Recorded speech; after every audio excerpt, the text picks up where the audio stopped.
ऐ वतन मेरे वतन।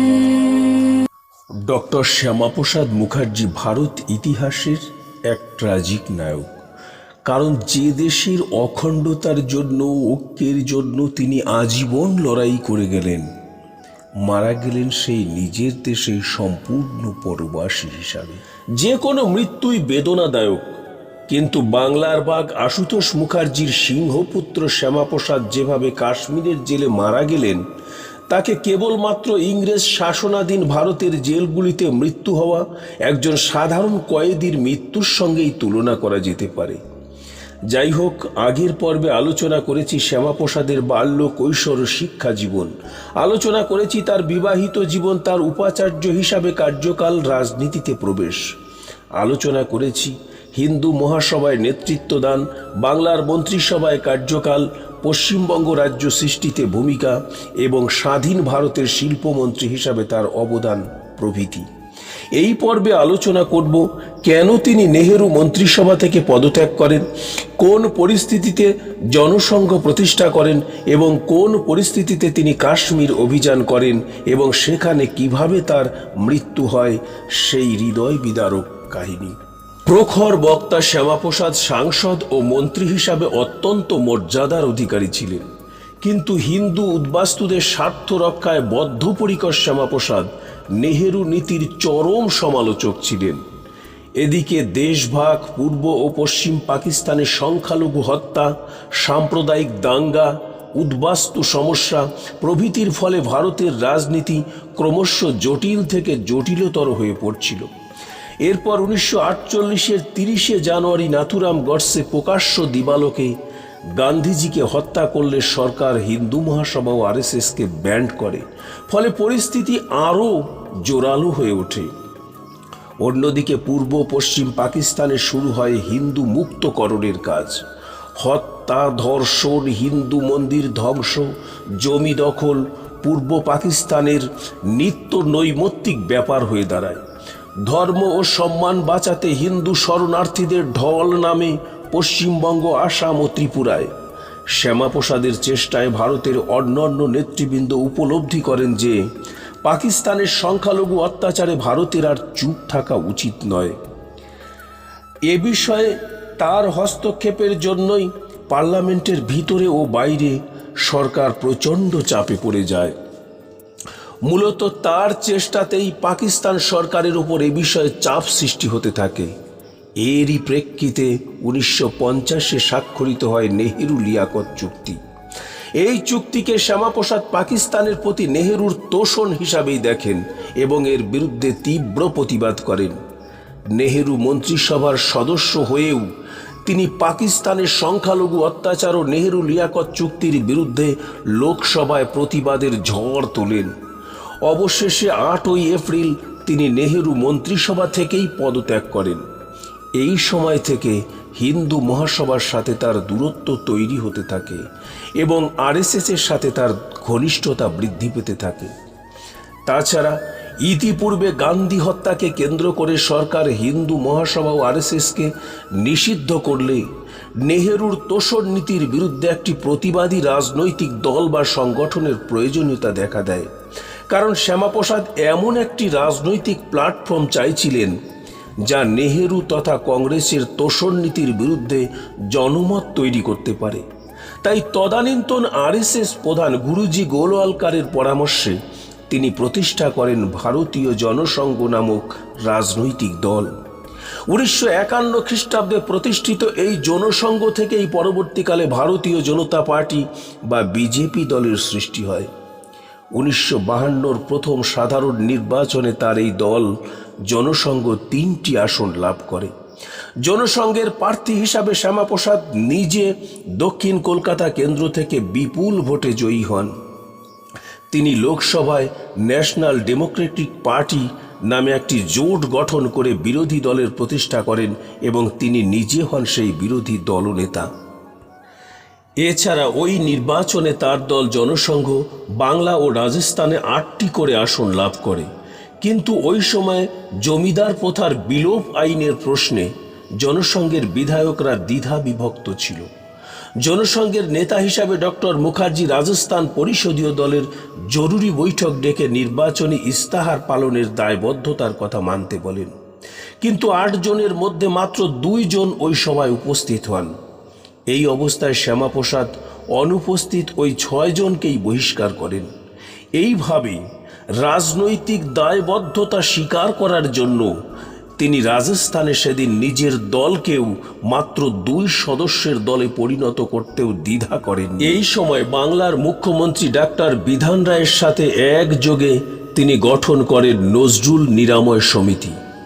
এই সমিতির প্রচেষ্টাতেই অসুস্থ কবি কাজী নজরুল ইসলামকে প্রথমে রাঁচি, তারপর লন্ডন ও সেখান থেকে ভিয়েনাতেও পাঠানো হয়, কিন্তু দুর্ভাগ্য বিদেশে নিয়েও কবিকে আর সুস্থ করা যায়নি। অন্যদিকে 1947-এর 26শে অক্টোবর জম্মু কাশ্মীর ভারতের সাথে যুক্ত হয়। রাজা হরি সিং নেহেরুকে প্রথমে নিঃশর্তভাবেই যোগদানের কথা বলেছিলেন, কিন্তু নেহেরু রাজা হরি সিং, শেখ আবদুল্লাহ ও কাশ্মীরের মানুষকে অতিরিক্ত খুশি করার জন্য জম্মু কাশ্মীরকে বিশেষ মর্যাদা দেওয়ার ব্যবস্থা হিসাবে সংবিধানে 370 ধারা যুক্ত করেন। এর অর্থ হলো ভারতের অন্তর্ভুক্ত হলেও জম্মু কাশ্মীরের জন্য থাকবে কিছু বিশেষ নিয়ম বা ব্যবস্থা। যেমন জম্মু কাশ্মীরের জন্য থাকবে পৃথক পতাকা, পৃথক জাতীয় সঙ্গীত, পৃথক সুপ্রিম কোর্ট, পৃথক সংবিধান। এমনকি জম্মু কাশ্মীরের মুখ্যমন্ত্রীকে ভারতের অন্য রাজ্যের মতো মুখ্যমন্ত্রী না বলে বলা হবে প্রধানমন্ত্রী। এছাড়া কাশ্মীরের নাগরিকদের দেওয়া হবে বিশেষ কিছু সুযোগ সুবিধা। সর্বোপরি ভারতের যে কোনো অংশের মানুষকে কাশ্মীরে যেতে গেলেও লাগবে ভারত সরকারের বিশেষ অনুমতি বা করাতে হবে পারমিট। এইসব ব্যবস্থার ফলে কাশ্মীর ভারতের মধ্যে থেকেও যেন পৃথক অস্তিত্ব নিয়ে ভারতের জাতীয় ঐক্যকে বৃদ্ধাঙ্গুলি দেখাচ্ছিল। বলা বাহুল্য, শ্যামাপ্রসাদ শুরু থেকেই এর তীব্র বিরোধিতা করে এসেছিলেন। তিনি চাইছিলেন এই 370 ধারা ও পারমিট ব্যবস্থার বিলোপ ঘটিয়ে জম্মু কাশ্মীরকে সম্পূর্ণরূপে ভারতের অন্তর্ভুক্ত করতে। এই সময় 1953 সালে জম্মু কাশ্মীরকে সম্পূর্ণ ভারতভুক্তির জন্য জম্মুতে প্রজা পরিষদের যে আন্দোলন শুরু হয়, শ্যামাপ্রসাদ তাকে সমর্থন জানানোর জন্য নেহেরুর সঙ্গে পার্লামেন্টের মধ্যেই তীব্র বাগ বিতণ্ডায় জড়িয়ে পড়েন। এই প্রজা পরিষদের আন্দোলনের সমর্থনেই তিনি চাঁদনি চকে নিষেধাজ্ঞা অমান্য করে একটি জনসভা করেন, যাকে কেন্দ্র করে নেহেরু সরকার তাকে গ্রেপ্তার করে এবং পরবর্তীকালে সুপ্রিম কোর্টের আদেশে তিনি মুক্ত হন। 1953 সালের 9 মে পাঞ্জাবের অম্বালার মাঠে আরেকটি জনসভা করে তিনি নেহেরুর কাশ্মীর নীতির তুলোধনা করেন। ওই জনসভা থেকেই তিনি নেহেরুর উদ্দেশ্যে কতকগুলি প্রশ্ন ছুড়ে দেন। তিনি বলেন, কেন একই দেশে আলাদা সংবিধান, আলাদা নিশান, আলাদা উজিরে আজম এবং আলাদা সুপ্রিম কোর্ট? এরপর উদ্দাত্ত কণ্ঠে তিনি ঘোষণা করলেন, এক দেশে দো প্রধান, দো বিধান, দো নিশান নেই চলেগা। শুরু হলো তার এক দেশ, এক নিশান, এক বিধান এবং এক প্রধানের আন্দোলন। জম্মু কাশ্মীরের 370 ধারা এবং পারমিট ব্যবস্থার বিরুদ্ধে তিনি গর্জে উঠলেন। তিনি ঘোষণা করলেন, এই পারমিট ভেঙে তিনি ভারতের একজন সাধারণ নাগরিক হিসাবে জম্মু কাশ্মীরে প্রবেশ করবেন। এই উদ্দেশ্যে তিনি কয়েকজন সঙ্গীকে নিয়ে জম্মু কাশ্মীরের উদ্দেশ্যে রওনা দেন। 11 মে 1953 বিকেল 4:45 মাধোপুর চেকপোস্ট অতিক্রম করে জম্মু সীমান্তের ভিতরে রাভি নদীর সেতু অর্ধেক পার হবার পরেই জম্মুর কাটোয়া থানার পুলিশ ডক্টর মুখার্জিকে থামিয়ে দিলেন এবং তার হাতে একটি নির্দেশনামা ধরিয়ে দিলেন, যাতে লেখা ছিল বিনা অনুমতিতে তিনি জম্মু কাশ্মীরে প্রবেশ করতে পারবেন না। আপনারা শুনলে অবাক হবেন যে ওই জায়গা থেকে তিনি তার বিশ্বস্ত সঙ্গী অটল বিহারী বাজপেয়ীকে বলেছিলেন যে, বাজপেয়ী, তুমি দেশে ফিরে যাও। দেশে ফিরে তুমি দেশবাসীকে বলো যে আমি যে কোনো প্রকারে জম্মু কাশ্মীরে প্রবেশ করবই। এরপর কাশ্মীর পুলিশ তাকে গ্রেপ্তার করে শ্রীনগর থেকে 7 মাইল দূরে ডাল লেকের অদূরে পাহাড়ের উপরে নিষাদবা নামক এক জঙ্গলাকীর্ণ পুরনো কোটেজে তাকে এবং তার সঙ্গী সিগুরুবদ্ধ এবং টেকচাঁদ শর্মাকে বন্দী করে রাখে। পাহাড়ি অরণ্যের মধ্যে অবস্থিত ওই কটেজটি ছিল স্যাঁতসেঁতে এবং লোক বসবাসের অনুপযুক্ত। তাই ওই রাতে কাশ্মীরের প্রবল ঠান্ডা একসময় ডক্টর মুখার্জির অসহ্য হয়ে ওঠে। বাংলার বাঘ আশুতোষ মুখার্জির সন্তান, ভারতের অন্যতম পণ্ডিত ও বিদগ্ধ শিক্ষাবিদ, বাংলার বীর পুত্র সেদিন ওইভাবেই ইঁদুর সাপ পেঁচা উপদ্রুত ওই কটেজে চরম ঠান্ডায় অসহায়ের মতো রাত্রি জ্ঞাপন করেছিলেন। শোনা যায় ওই দিন সন্ধ্যাবেলা প্রচণ্ড শীতে ডক্টর মুখার্জি কটেজের এক মালির কাছে একখণ্ড গরম পোশাক চাইলে অসহায় মালি তার দিকে ফ্যাল ফ্যাল করে তাকিয়েছিলেন, কারণ তার সেই অনুমতি ছিল না।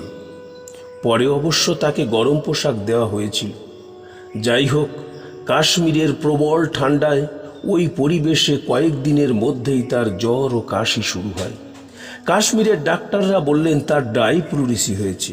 শেখ আবদুল্লাহ সরকার তাকে জেল হাসপাতালে ভর্তি করল। এর কয়েকদিন পর কিন্তু নেহেরু বোন বিজয়লক্ষ্মী ও মন্ত্রী KN কাটজুকে নিয়ে কাশ্মীর সফরে যান। 23শে মে তিনি ডাল লেকের পাশে একটি পার্কের উদ্বোধনও করেন এবং 24শে মে পণ্ডিত Nehru, home minister KN Katju এবং জম্মু কাশ্মীরের মুখ্যমন্ত্রী শেখ আবদুল্লাহ সহ আরও কয়েকজন নেতৃবৃন্দের সঙ্গে একটি গোপন বৈঠক সম্পন্ন করে 25শে মে দিল্লি ফিরে আসেন। এই 3 দিন কাশ্মীর সফরকালে নেহেরু পার্ক উদ্বোধন থেকে শুরু করে বৈঠক ও ডাল লেকের সৌন্দর্য উপভোগ করলেও আশ্চর্যজনকভাবে তার কাছাকাছি থাকা অসুস্থ শ্যামাপ্রসাদকে একবারের জন্য চোখের দেখার প্রয়োজন মনে করেননি। এদিকে দিল্লিতে হিন্দু মহাসভার সভাপতি তথা প্রয়াত স্পিকার সোমনাথ চ্যাটার্জির পিতা নির্মল চন্দ্র চ্যাটার্জি এই ঘটনার জন্য নেহেরুর বিরুদ্ধে তীব্র আন্দোলন গড়ে তোলেন। কিন্তু তা সত্ত্বেও দিল্লি ফিরে কয়েকদিন পর নেহেরু ইংল্যান্ডের রানীর রাজ্যাভিষেকে যোগদানের জন্য প্রায় 1 মাসেরও অধিক কালের জন্য মৌলানা আজাদকে দায়িত্ব দিয়ে বিদেশ সফরে বের হন। 20শে জুন 1953 দুপুর 2:30 শ্রীনগর সাব জেলের ডাক্তার শ্যামাপ্রসাদের ইচ্ছার বিরুদ্ধে তাকে স্টেপটোমাইসিন ইঞ্জেকশন করলেন। শ্যামাপ্রসাদ অ্যালার্জিক পেশেন্ট ছিলেন, তাই তার ব্যক্তিগত চিকিৎসক তাকে আগে জানিয়েছিলেন যে তার শরীরে স্টেপটোমাইসিন দেওয়া যাবে না। কিন্তু শ্যামাপ্রসাদ একথা জানানো সত্ত্বেও তাকে 1 গ্রাম পরিমাণ স্টেপটোমাইসিন ওষুধ সেদিন তার শরীরে পুশ করা হলো। 21শে জুন বিকেল 4টে থেকে তার বুকে ও পিঠে অসহ্য ব্যথা শুরু হলো। ডাক্তাররা বললেন তার হার্ট অ্যাটাক হয়েছে। জ্বর 105 ডিগ্রি ছাড়িয়ে গেল। এরকম অবস্থায় একরকম বিনা চিকিৎসায় মাত্র 2 জন বন্দির সাথে অবহেলিত মুখার্জি পড়ে রইলেন সেই রাতে। 22শে জুন দুপুর 12টায় তিনি ভয়ঙ্কর অসুস্থ হয়ে পড়লেন। তাকে জেল হসপিটাল থেকে স্থানান্তরিত করা হলো শ্রীনগর হাসপাতালে। 23শে জুন তিনি চলে গেলেন তার দেশ ও দেশের মানুষদের ছেড়ে। দিল্লি থেকে তার মরদেহ যখন দমদম বিমানবন্দরে পৌঁছায় তখন তার সঙ্গে ছিলেন ভারতের প্রয়াত প্রধানমন্ত্রী অটল বিহারী বাজপেয়ী। দমদম বিমানবন্দরে সেদিন ছিল লক্ষ মানুষের ভিড়। সেই লক্ষ মানুষের ভিড়ে সন্তানহারা শোকাকুলা মাতা যোগমায়া দেবীকে বাজপেয়ী একটি কথাই বলেছিলেন যে তিনি তার পুত্রের অসমাপ্ত কাজটি সমাপ্ত করবেন। সেই শোকাকুলা মা সেদিন তার পুত্রের মৃত্যুর কারণ সম্পর্কে প্রধানমন্ত্রী নেহেরুর কাছে একটি তদন্ত কমিটি গঠনের দাবি করেছিলেন, কিন্তু আজ পর্যন্ত শ্যামাপ্রসাদের মৃত্যু সম্পর্কে কোনো তদন্ত সম্ভব হয়নি। তাই আজও তার মৃত্যু রয়ে গেছে রহস্যের অন্তরালে। 30শে জুন নেহেরু দেশে ফিরে যোগমায়া দেবীকে যে চিঠি লিখেছিলেন তাতে রহস্য নিরসনের পরিবর্তে আরো ঘনীভূত হয়েছিল। প্রধানমন্ত্রী বাজপেয়ীও কিন্তু একদা তার মৃত্যুর জন্য নেহেরুকেই দায়ী করেছিলেন। পরবর্তীকালে বিভিন্ন মহল থেকেও বলা হয়েছিল তার মৃত্যু স্বাভাবিক মৃত্যু ছিল না, এটি ছিল সুপার কনস্পিরেসি। কিন্তু এর উপযুক্ত তদন্ত কেন যে আজ পর্যন্ত হলো না তার কারণ এখনো রহস্যাবৃত। 14ই ডিসেম্বর 1953 কবি নজরুল ইসলাম সপত্নী দেশে ফিরে আসেন। অথর্ববাক রুদ্ধ কবি বুঝতেও পারলেন না যে তার সেই দুঃসময়ের বন্ধুটি আজ আর নেই, আর কোনো দিনও তাকে সাহায্যের হাত বাড়িয়ে দেবে না। শুধু তার অথর্ব চোখ দুটি দিয়ে গড়িয়ে পড়েছিল কপটা চোখের জল। তার মৃত্যুর 70 বছর পর কাশ্মীরের সেই 370 ধারাকে তোলা হয়েছে বটে। কাশ্মীর প্রবেশে এখন আর কোনো পারমিটের প্রয়োজন হয় না ঠিকই, কিন্তু অদৃষ্টের কি লিখন যে ব্যক্তি কাশ্মীরকে সম্পূর্ণ ভারতভুক্তির স্বপ্ন দেখেছিলেন তাকে আমরা আজও সঠিকভাবে মূল্যায়ন করতে পারিনি। এখানেই তো ইতিহাসের ট্র্যাজেডি। নমস্কার।